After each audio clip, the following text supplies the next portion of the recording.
This necklace is called Flawless. It was in a show at Newport Flower Show, and it was supposed to represent something that Doris Duke would have liked to have worn.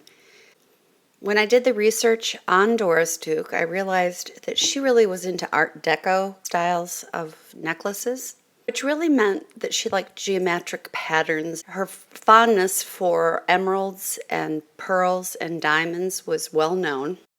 I draw my design out with Pages on my Apple computer. It's a program that we have on Apple. If you have Microsoft Word, you might have Publisher. And it's just a way to put shapes together. I just can't draw by hand, so I use the computer program. And what it helps me to do is figure out what shapes and what sizes I need to make my design. And then I go and find material that will help me to make that same pattern. People are always asking me, how do I go from a mushroom that looks like this, where you can find it in the woods, to something that looks like this and ultimately to your piece? First, I use a belt sander. I take it outside, make sure you have a mask on, and I use gloves. Sand that big piece down to a thickness that I want where I can cut it. And as glamorous as this piece might look, this is how I look after I've been sanding. That dust all over me, that's not a suntan. Then after you've sanded it down to a thickness that you like, you need to put some super glue or epoxy, let it soak overnight. Just brush it on with a cheap brush because you'll ruin it. That way it will get really hard. After you've let that dry overnight, you move on to the jeweler's saw. This is a jeweler's saw with a V-slot bench pin and clamp. I know that's a mouthful, but basically it's a little saw that you can use. You can get different blade sizes. And then this little bench that you clip to a counter of some sort so that you're not cutting into your counter. It just protects where you're cutting. It leaves you space there so that you can cut.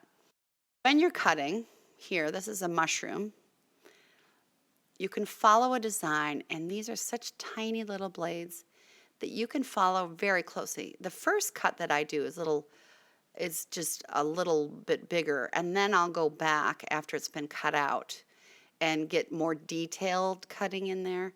It saves a lot of sanding time. But as you can see, this keeps it away from your counter and your fingers, hopefully, and it helps you to cut your material. There it is.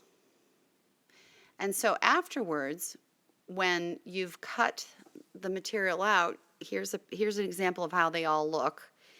Because plant material is not likely to stay on something that's flat, especially if it's a rounded piece of plant material, I find that when I take a Dremel drill and drill down and make these holes that would receive eucalyptus, they'll stay in there a lot easier, as well as a nice light coat of epoxy right over them.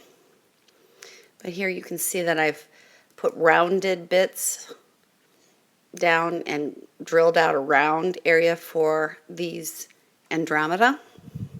Here they are all finished up with their pieces of plant material on top of them. Now, one of the things, I know I'm speaking epoxy quite often, but I do like it. And the reason is because you put these on here, you know how often things don't stay glued where you want them. A little light coat of epoxy not only preserves your piece, but helps keep it glued. But often you're gluing something and the epoxy drips down to whatever you have it on. I found that epoxy does not stick onto packing tape.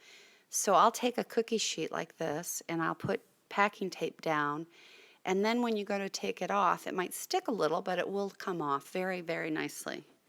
One thing about the lentils, if you're going to paint them to look like diamonds, I recommend that you paint them silver first and then apply your nail polish, because if you just put the nail polish on, you're going to see the lentil underneath the nail polish because it's clear nail polish with glitter in it. So paint it silver, let it dry, and then put a little bit of the Orly Tiara is what I like to use. And when it comes to the almonds, I like to shape them so that they look like they have beveled edges for the gems that are going to be going in these pieces.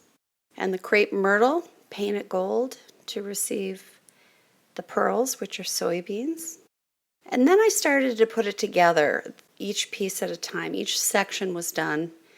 The actual necklace was raffia that went through Andromeda that had lentils and diamonds. So it was quite a fancy necklace. Here it is all together.